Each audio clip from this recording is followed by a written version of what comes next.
En Minuto 60 hablamos con el registrador nacional Hernán Penagos sobre la consulta que acaba de ocurrir el domingo para definir los candidatos del pacto histórico y sobre por qué le pidió al Consejo Nacional Electoral la decisión o que dirimiera más bien si se puede inscribir por firmas para presentarse como candidato presidencial. Empecemos con la consulta. Esto dijo sobre los puestos de votación. La registraduría instala los puestos y mesas de votación en función del despliegue operativo de las fuerzas públicas.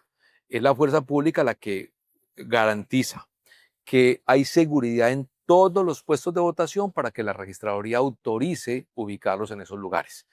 8 días antes, no más, 2 semanas antes, eh, el Ministerio de Defensa y la cúpula militar nos entregan a la registraduría lo que se conoce como el Plan Democracia y nos dicen, estos son los lugares del país donde vamos a tener despliegue operativo y militar.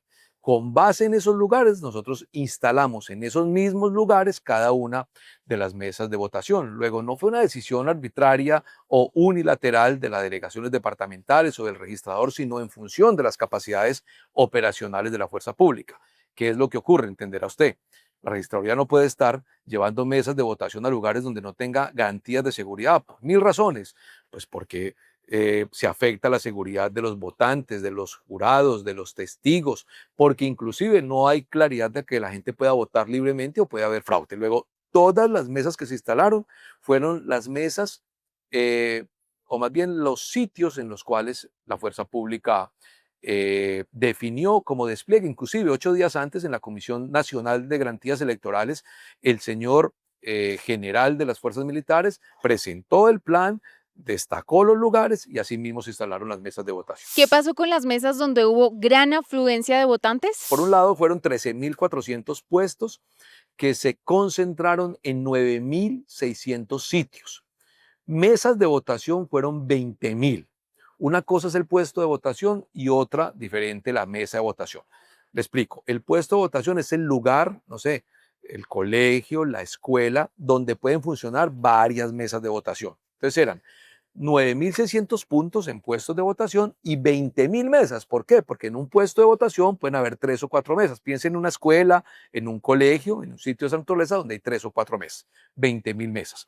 ¿Qué se hizo? Cuando hubo mucha afluencia de personas, no en todos lados, para que esto es muy bueno destacarlo, en el 1%, menos del 1% de las mesas de votación. Es decir, eso fue como en 140, 130 meses, dependiendo del momento, de la hora del día. En esos lugares donde hubo mucha afluencia, las mesas de votación se activan protocolos y las mesas de votación se fraccionan. Es decir, hay una mesa de votación y esa mesa de votación se convierte en 2 o en 3. Los jurados se distribuyen en diferentes mesas para agilizar el proceso. Todo eso se llevó a cabo. Pues prueba de ello es simplemente el número de votos que se obtuvieron. Es decir, toda la ciudadanía pudo votar y por eso aparecieron cerca de 2.700.000 votos. Esto dijo sobre la página web y porque a algunas personas les salió en algunos momentos la palabra error. Cuando inicia el proceso de transmisión de los resultados en la página web, eh, se empieza a conectar un número indeterminado de personas. En el caso de las elecciones de esta consulta del domingo, llegaron a conectarse 190 millones de personas o de cadenas. 190 millones de visitas se tuvieron a la página web. Cuando se presentan esas visitas de esa naturaleza, nosotros tenemos lo que se conoce como un SOC de seguridad o de ciberseguridad.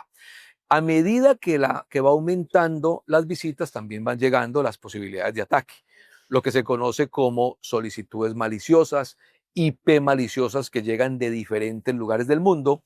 Y cuando empieza a observarse que de esas 190 millones de visitas empiezan a llegar tantos miles de IP que identifica el SOC de seguridad que pueden ser posibilidades de ataques, la gerencia de informática toma una decisión, activa lo que se conoce como contrafuegos, es decir, unas capas de seguridad para cuidar la información de la registraduría, ralentiza la página, la misma, eso no es, la página no se cae simplemente por el flujo, porque nosotros tenemos la capacidad de ancho de banda, ralentiza la página de la registraduría y resuelve enfrenta los posibles ataques y nuevamente hace que la página funcione. Entonces, se presentó una ralentización, por ejemplo, como de 3 minutos o 4, porque se preveían los posibles ataques muy largos. La injerencia informática hace que se ralentice, resuelve, disuade los posibles ataques y vuelve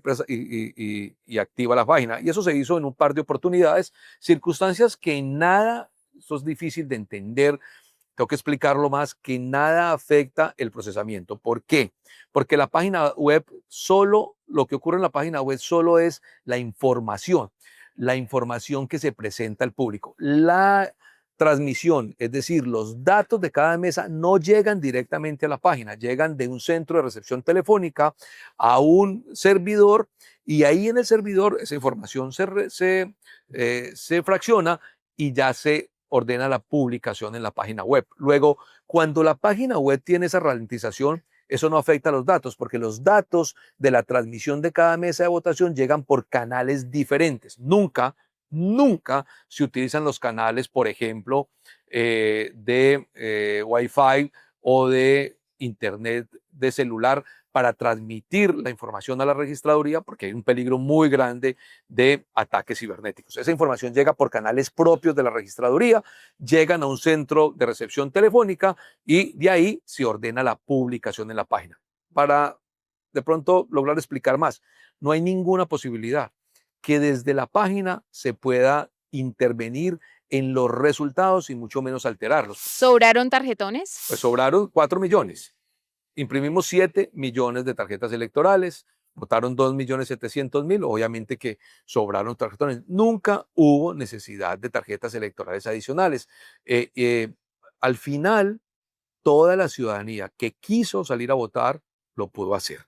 Yo vuelvo y le reitero, solamente miren los resultados. 2.700.000 personas votaron y eso da cuenta de que la ciudadanía pudo votar sin mayores dificultades. ¿Fue acertada la proyección que hicieron sobre la logística para hacer la consulta del pacto histórico? Hay que entender varias cosas. Lo primero es que se trataba de una consulta popular. Las consultas populares en Colombia se hacen en 2 momentos. Por ejemplo, las que se llevan a cabo el año entrante en marzo, en las elecciones de Congreso, pero obviamente se aprovechan las economías de escala de unas elecciones que hay que organizar para elegir representantes y senadores y toda esa capacidad se aprovecha y se incluyen tarjetas adicionales y por eso allí no hay mayores dificultades. Pero hay otras que son las que se llevan a cabo en momentos no electorales, es decir, donde no hay elecciones ordinarias. Por ejemplo, el símil a esta consulta del domingo es una que se llevó a cabo en el 2017, donde participaron los candidatos Cristo y de la Calle. En esa elección, en esa consulta, que fue por esta misma época y no fue dentro del marco de otras elecciones, se instalaron 9.000 mesas. El domingo se instalaron 20.000 mesas de votación. En el año 2021, el Polo Democrático solicitó otra consulta, se le llevó a cabo y se instalaron 4.000 mesas de votación. Aquí se instalaron, reitero, 20.000 mesas.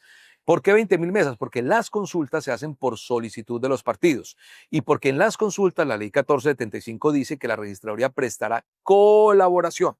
Por eso es que en esta consulta, si los partidos hubiesen querido, podían, por ejemplo, abrir un canal de votación en el exterior. Nosotros no prestamos ese servicio, no los apoyamos en eso porque era imposible, porque era demasiado costoso y les dijimos no lo vamos a hacer en el exterior. Ellos inclusive iban a abrir unas posibilidades de votación en el exterior, al fin no lo hicieron, creo que les valía mucho, pero las consultas tienen esa posibilidad, es decir, pueden construirse porque no se está eligiendo a nadie. En las consultas no se está eligiendo un congresista, mucho menos un alcalde, ni un gobernador, ni un presidente.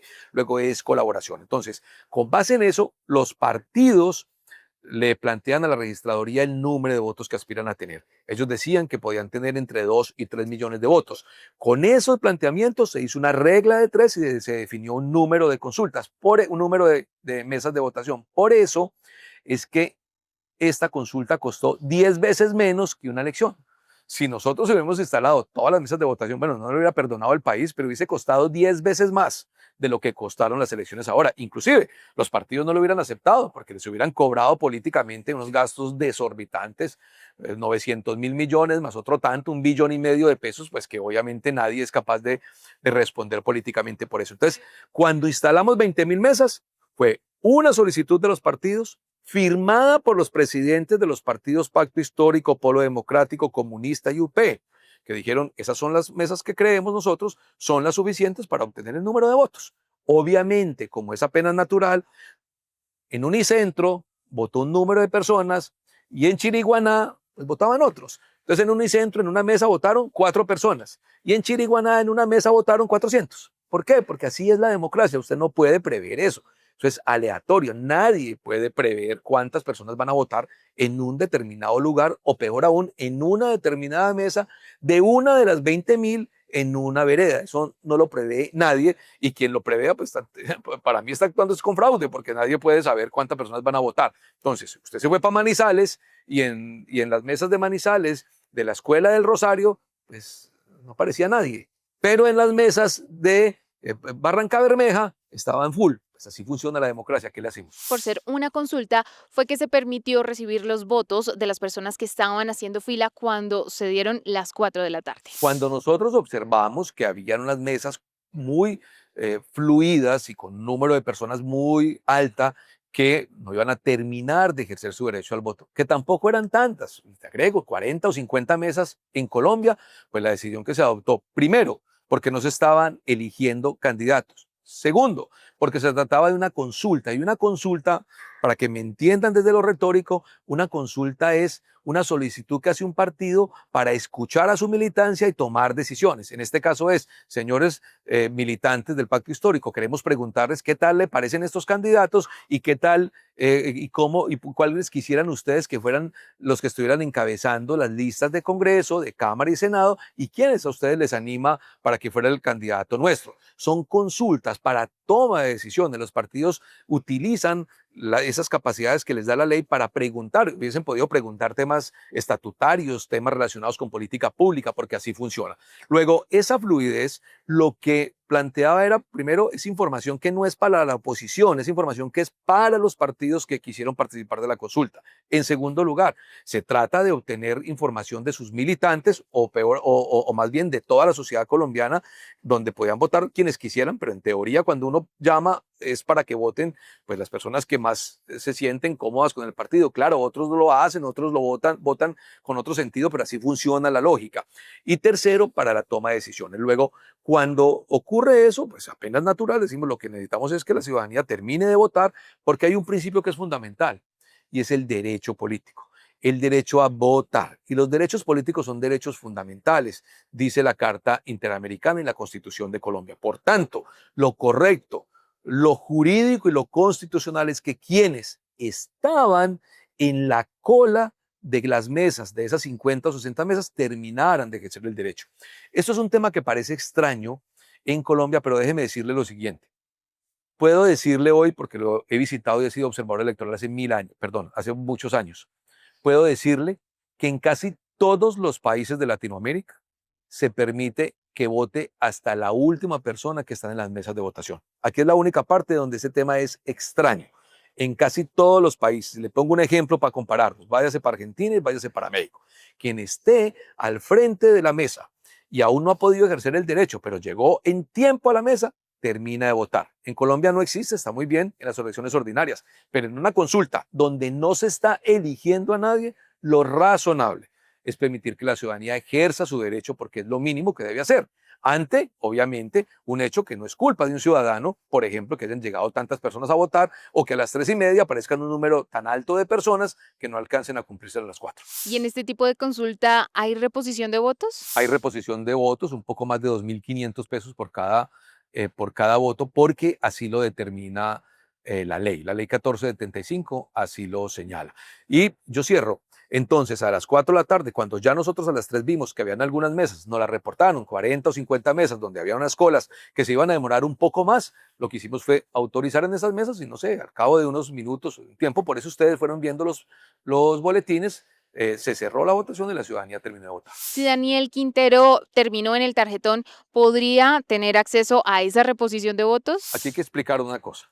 Las consultas no las solicitan las personas. Doy un ejemplo.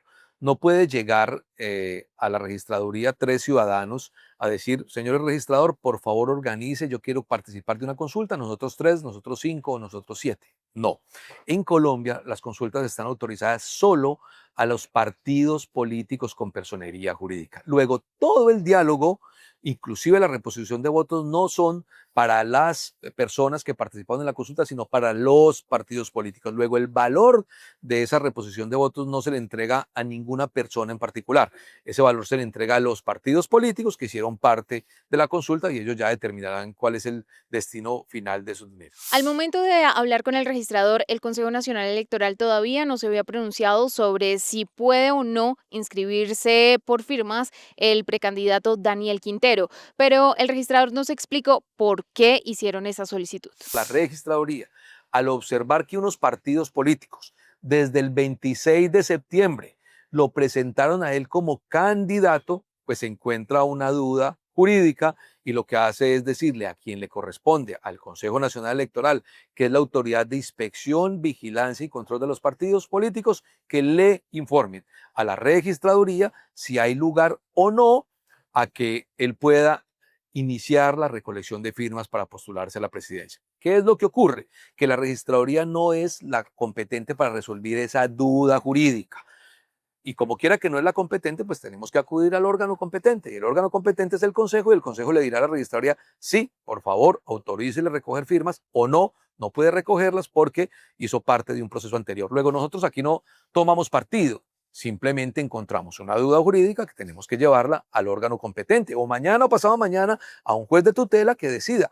Y el juez de tutela lo que decida nosotros lo acatamos sin mayores dificultades, pero ahí hay unas realidades frente a las que hay que tener claridades jurídicas. El precandidato Daniel Quintero tendría muy poco tiempo para recoger sus firmas y sobre ese tema, cuando le cuestionamos, el registrador terminó refiriéndose a cómo es tratada la entidad y cómo no se está respetando, siendo un peligro para la democracia. De acuerdo, el Consejo Electoral puede hacerlo mañana o pasado mañana, yo no sé, pero lo que no puede hacer la registraduría es tomar esas decisiones ante dudas jurídicas. Es decir, el Estado no funciona así, excúseme.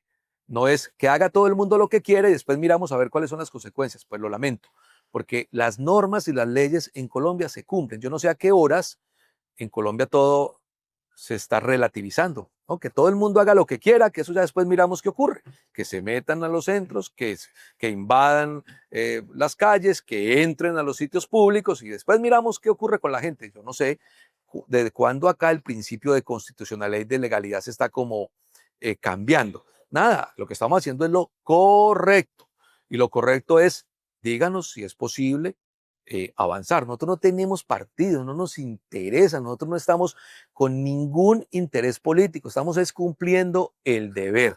Pero el problema de esto es que siempre termina la registraduría la culpable. Si autorizamos la recolección, algunos dirán, pero ¿cómo se comete en semejante circunstancia ante lo que ocurrió? Y si no lo autorizamos, pero entonces ¿cómo no lo hacen? O sea, la registraduría siempre pierde. A mí me da mucha pena con lo que estoy diciendo, mucha tristeza, pero no se entienden que la registraduría nada más y nada menos es la que está y la que va a garantizar gran parte de la democracia en Colombia, pero la manera como la asedian, la maltratan, no se entiende que no están maltratando al registrador, no, yo he sido servidor público hace 25 años, están golpeando la democracia y si no entendemos eso, créanme que estamos construyendo un camino muy pedregoso para el futuro democrático de Colombia. El Consejo Nacional Electoral terminó devolviéndole la pregunta a la registraduría, por lo cual deberá ser esta entidad la que defina si acepta o no la inscripción de Daniel Quintero como precandidato, pero esta vez por firmas. Cuéntenos qué opinan de este caso. Nosotros estaremos muy pendientes. Catherine Vega, Minuto 60, un infinito de información.